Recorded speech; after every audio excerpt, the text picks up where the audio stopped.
And now, Pabst Blue Ribbon presents transcribed Frank Lovejoy in Night Beat.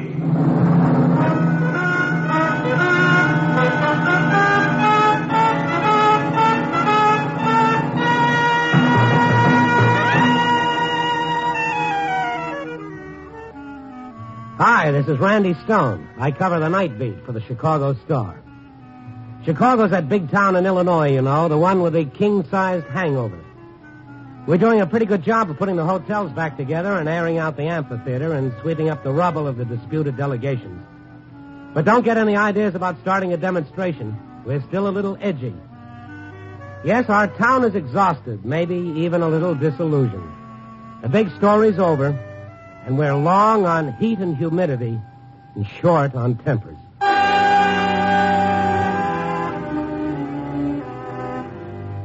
I just walked in off the street, leaving my footprints forever seared in the concrete. The sitting room was a full degree cooler and 20% darker.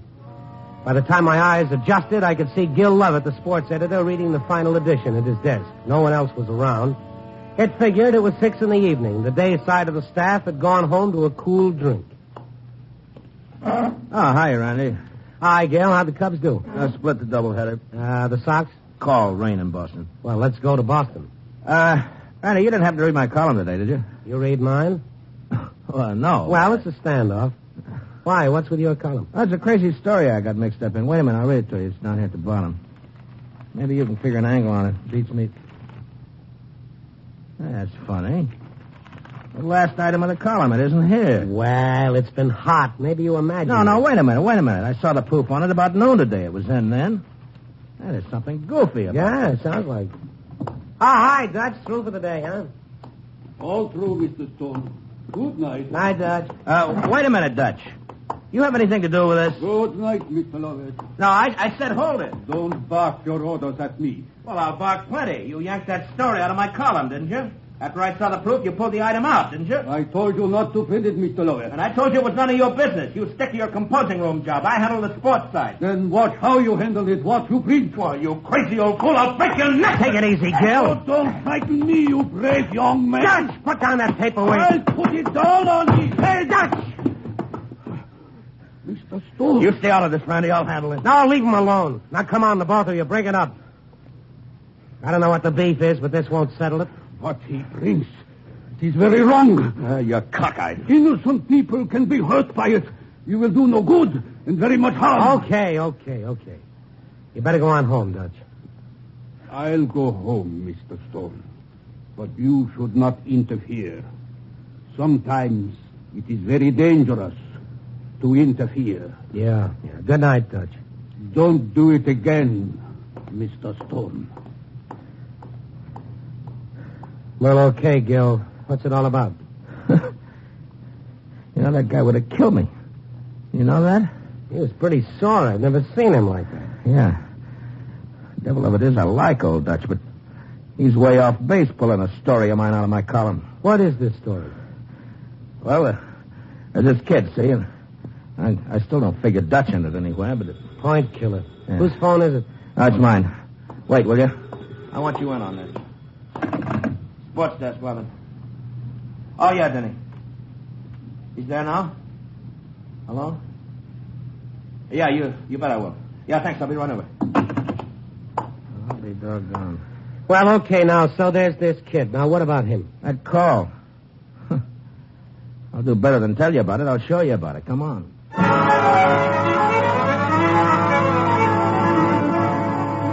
It was Gil's story. I figured I'd let him tell it his way. But I kept thinking about old Dutch Hillbrand. He'd been a mainstay in the composing room for years, a lovable old guy. What made him heave the paperweight at Gil, and how could an item in a sports column drive him to it? Well, 10 minutes later, we parked the car and entered the swimming stadium where the regional Olympic trials had been held. The stadium itself was empty, and no one was in the pool except the kid in blue trunks up by the diving board. He looked to be maybe 15 years old, and he was going through some limbering up exercises. Gil motioned me into a first-row seat and shoved a stopwatch into my hand. Here, you'll want this. Will I? When that kid down there starts his swim, start your watch. I'll keep one on him, too. Sure, why not, if it proves something. It will. Who tipped you he was here? Denny Carnes, swimming coach at the stadium.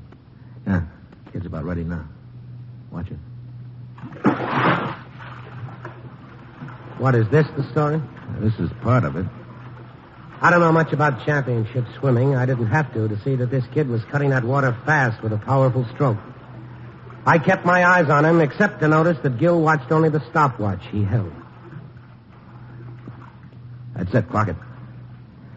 I got 56 seconds flat. How about you, Randy? 56 flat. What distance was that? 100 meters. And that 56 flat is a full second and 4/10 off the 52 Olympic record. Yeah, he's bettered that once, too. He had 54.5 a few weeks back. Well, who is the kid? If he's so good, why isn't he in Helsinki? Well, his name's Pete, but that's all I know. No last name.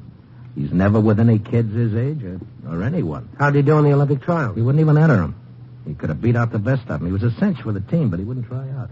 Oh, maybe he doesn't like competition. Maybe he just likes to swim. No, he's competed in some pickup competitions here. That's how Denny got a line on him in the first place. He showed up for the Olympic trials, too, but all he'd do was sit there in the stadium and watch. Now, Randy, something else kept him from entering the trials. I'm convinced he wanted a spot on the Olympic team more than anything. And this is the story you printed, the one Dutch pulled from the column? Yeah, this is it. Well, I don't get it. What's Dutch's connection with this Pete kid? I don't know. He won't talk about the kid even. All he says is that printing the story will hurt innocent people. Ever asked the kid about Dutch? No, but I've asked him a lot of other things. He won't talk either. Well, let's ask him about Dutch. See what happens. Okay. He's a good-looking kid. Yeah, he is. I always have a feeling that he'd like to make friends, too, but something keeps him from it. Think he'll stop swimming long enough to talk? I don't plan on it. Hey, Pete. Oh, Mr. Lovett. Hello.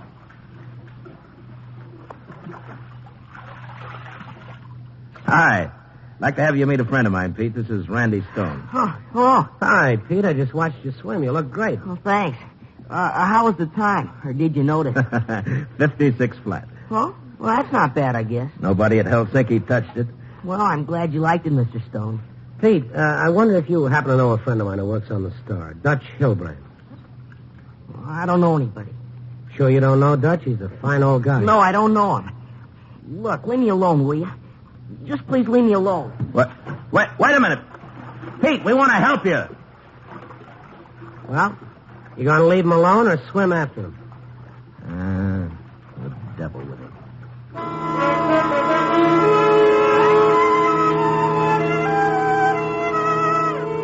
Gil and I headed back to the Star. He was doing a real slow burn act.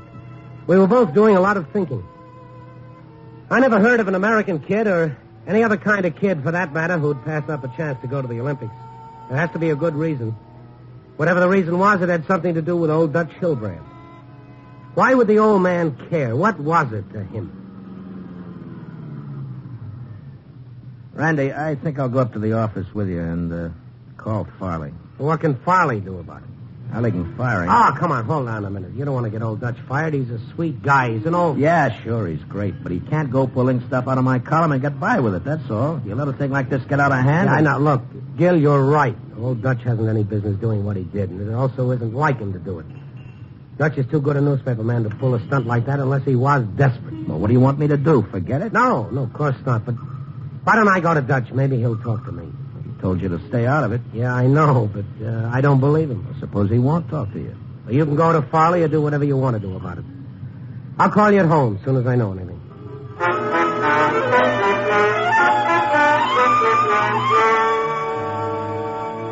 As far as I knew, Dutch Hilbrand had lived at the same address he'd had ever since he came to the Star. I played poker out there a couple of times when Mama Dutch was living. I didn't see him often now, but I knew what kind of a guy Dutch was. He wasn't a violent guy by nature.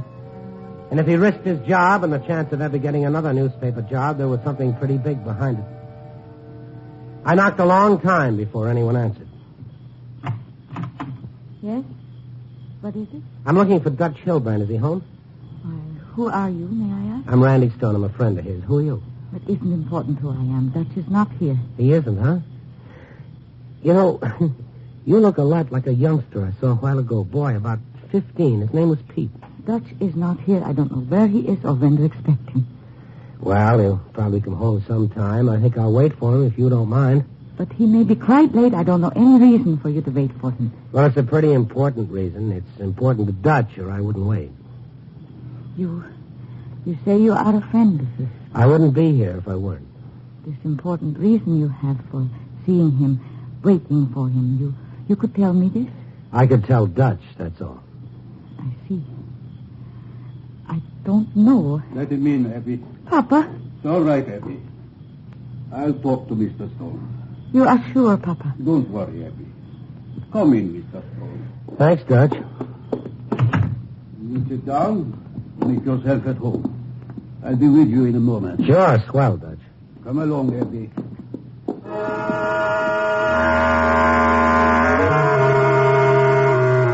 Dutch and Abby disappeared through the far door. I looked around Dutch's living room. It was ordinary, neat in the Grand Rapids tradition. The only key to Dutch's character were the books on the shelves, row after row of the great books of the world, and Dutch had read them. I knew that. There were other books there, too, just a few of them that didn't seem to belong. Books on swimming, championship swimming. I reached for the nearest one on training and techniques. As I opened it, something metallic fell to the floor. I reached down and picked it up. It was a gold medal. The inscription on it read, 11th Olympiad, 1936, Berlin, Germany. First place, special sprint swim, women's division. You have found something interesting, have you, Mr. Stone? Well, yes, Dutch, I guess I have. I had to turn around to see Dutch. His face was quite intense. He himself was trembling, but the gun he held on me was steady. I would not like to, Mr. Stone. But if I have to, I will kill you.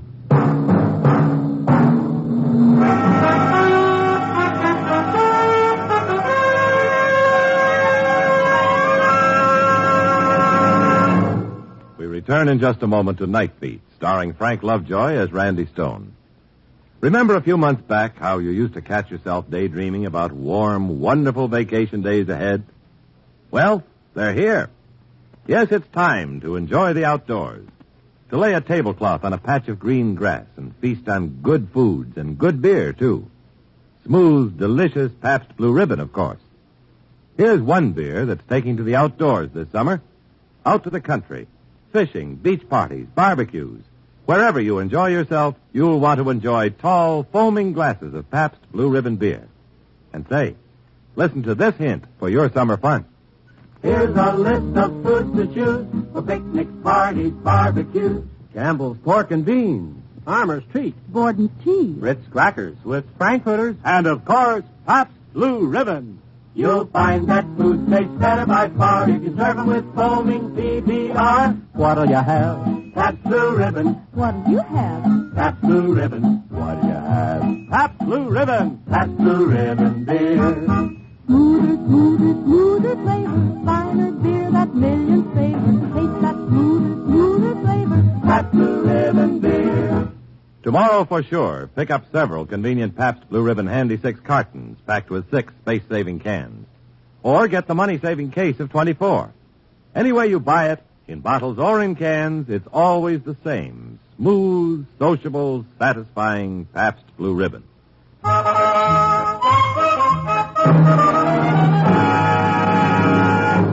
Act 2 of Night Beat will continue after a brief pause for station identification.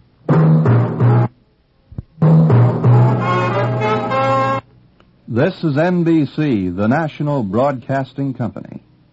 And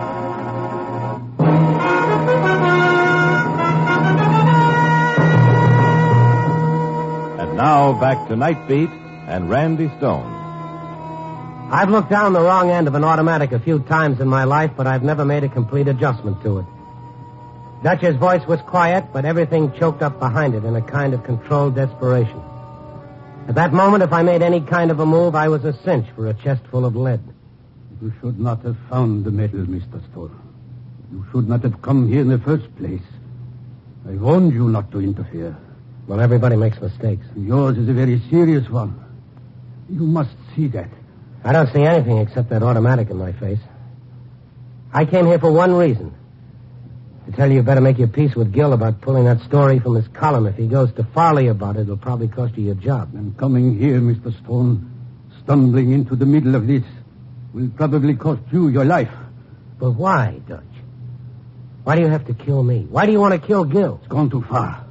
I can't be responsible for what happens now. But, Dutch, this is crazy. What's wrong with me knowing about the Olympic medal? Who is this kid, Pete? What's he to you? And what's wrong with Gil printing a story about a kid who refused to try out for the Olympic Games? Story can do no good. Only a great harm. Well, you've said that, but that's all you've said. That's all I have to say, Mr. Stone. You know, this kind of thing spreads in the newspaper business, Dutch. No other paper would hire you if Farley fires you. That is also not important, Mr. Stone. Well, how about me? I'm not important either? But don't you see? I can't help what happens to you now. I don't want to. I would not have wished it this way. You are a friend. But some things are bigger than friends. Yes, and sometimes when you're in trouble, friends can help, Dutch. There is nothing you can do. Okay, so I can't help you. I can't help, so you've got to kill me? Dutch, it doesn't make sense. I don't want to kill you, Mr. Stone. Well, I don't want you to. But kill Mr. No, let me think a while, Dutch. Let me think. I can't promise anything. Just let me think. Let me talk to him. Just you. Go now, Mr. Stone. Just go. And forget all you can.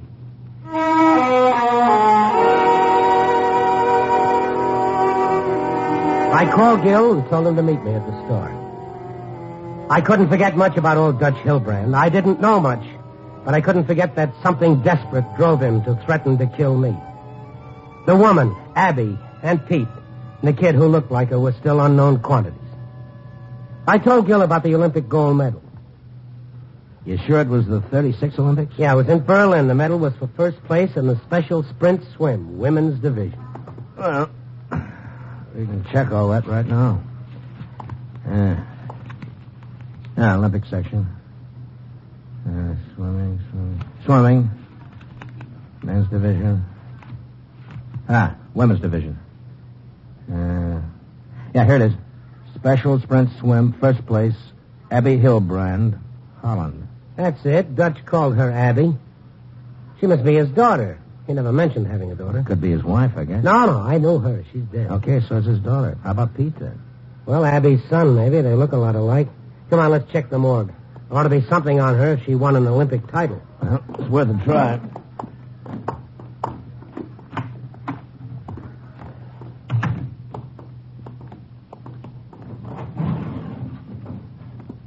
Let's see, Hillbrand.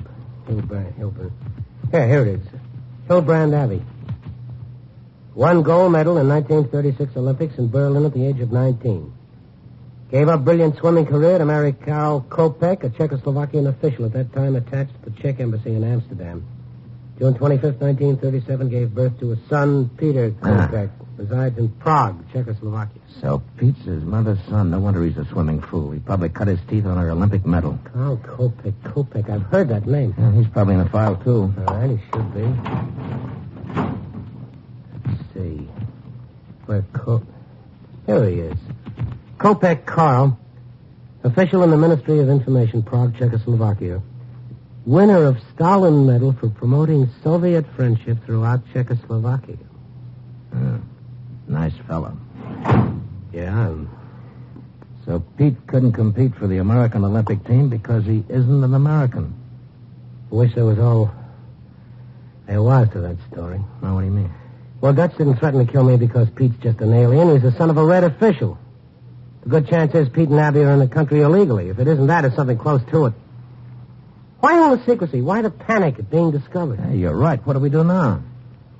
Well, let me see. We got a great choice. We can sit on the information if our inside will stand it. Or we can call Reynolds at the FBI and let him take it from there. Oh. Well, what about Dutch? That's the part that hurts.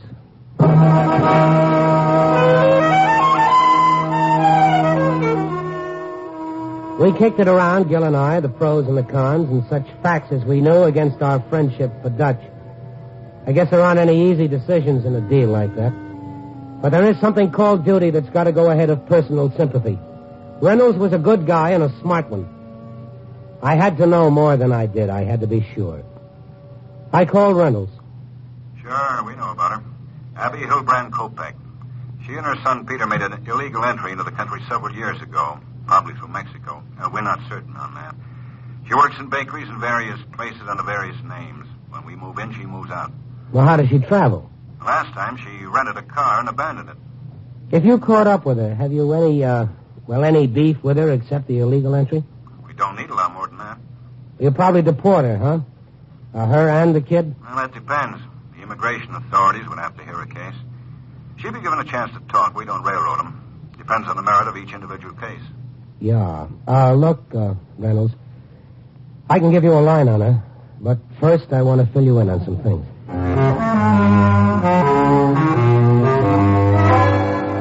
I filled Reynolds in on the whole story, everything I knew about it, that is. Gil checked out of it and went home. Not long after that, I met Reynolds in front of Dutch's house. I didn't want to be a part of it, and I didn't want not to be.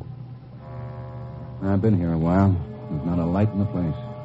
You been up there? I was waiting for you. All right, let's try it.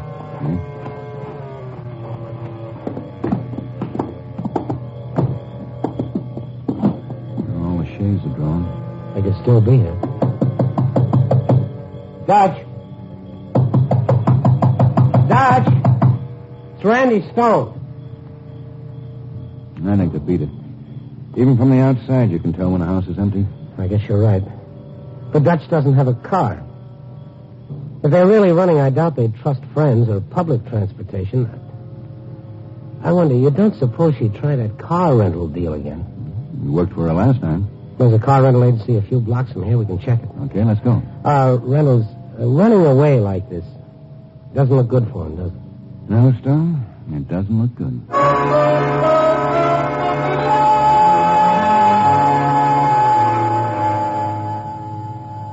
Raven. An old guy, younger than the kid. The name they gave me wasn't Hilbrand, though. Yeah, it wouldn't be. Oh, here it is. Harris. That's what the old man signed. Talk different, though, you know. Little accent or something. That's Dutch. Said his name was Harris. Yeah. Well, look. Paid the money, though, cash. That's what counts, you know. Yeah, sure. How long have they been gone? Well, they left the office maybe 5, maybe 10 minutes ago. The garage is in the back. I can check them. Hasn't been long, though. That's long enough to get lost, right? They didn't say where they were going by any chance. No, just wanted to rent a car for the weekend, they said. We don't give them no third degree like that, you know. They pay money, sign the liability papers, they get the car. That's our business. Yeah, well, when the car doesn't show up on Monday, that'll be your business, too. Hey, what's that about? Oh, it's just a feeling I got. Skip it. Oh, I was getting nothing. Let me check back in the garage. Hey, they're still there in the car. Len's changing a tire for them. Let's go, Reynolds. Okay, Dutch. This is it. Mr. Stone. This is Mr. Reynolds, Dutch. He's with the FBI. No. Not now. Not now. Abby, Peter, you must go quickly. You run. No one's going to run this time, Dutch. Right, Mrs. Kopek? He's right, Papa. We don't run this time.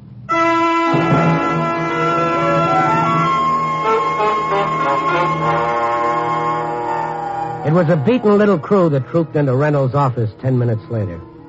A scared kid, a broken old man, and a young woman who'd been running too long, and a reporter who didn't feel much like a hero. What will happen to my son? That depends on you, Mrs. Kopek. I want to tell the truth. I will tell the truth. That's all I'm looking for. Do you deny that you made an illegal entry into this country? I do not deny it. Mm-hmm. You're Carl Kopek's wife, are you not? I am his wife, yes. You know of Carl? Well, we know he's a communist official in Czechoslovakia. Oh, but before that, do you know Carl Kopek? Because before he became devoted to the cause of Stalin, he was as devoted to the cause of Hitler. If you know these things of Carl, you know more than I knew when I married him. More than I dreamed when our son was born. But you are his wife. You're still married to him. Legally, I suppose. When I discovered that I had married a Nazi, I took my son, a baby then, and fled. But each time my Carl and his friends would find me, bring me back. It was not pleasant, the punishment for running away. So you stayed? For fear of reprisal against my son, I stayed. Then the war was over, and the fear was gone for a time. But my Carl was not such a dedicated man as he was opportunist. He became a communist. And you started running again? Running, walking, crawling. It took time. A very long time. But finally, Peter and I reached America. To identify myself at your port meant certain recognition. Carl or someone would find us. And I knew, because of Carl, that once your authorities discovered us, we would be deported back to him. Oh, for myself, I am willing to go back. You want to go back to him? I said I am willing. Send me back if you will, if you must. But, Peter, will you deport him back to fear and torture, perhaps death? Can he not know your freedoms?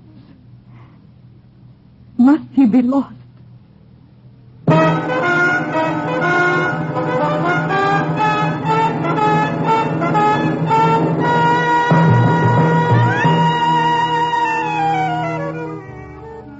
The American approach is different, thank God. Reynolds could assure Abby of that. Her story and Pete's will be given a fair hearing. And once the immigration people have heard it and investigated, Abby has the right of petition. The decision on Abby and Pete finally rests with our Congress.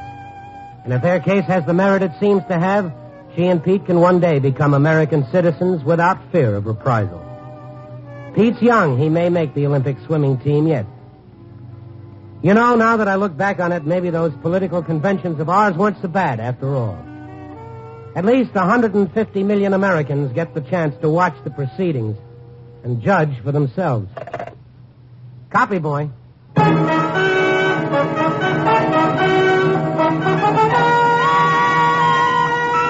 Night Beat, starring Frank Lovejoy, is produced and directed by Warren Lewis. Tonight's transcribed story was written by Kathleen Height with music by Frank Worth. Featured in tonight's cast were Bill Conrad, Herb Butterfield, Jeff Silver, Vivi Janis, and Bill Johnstone. Listen next week at this time and every week as Randy Stone searches through the city for the strange stories waiting for him in the darkness. This Friday, enjoy music by Mantovani on NBC.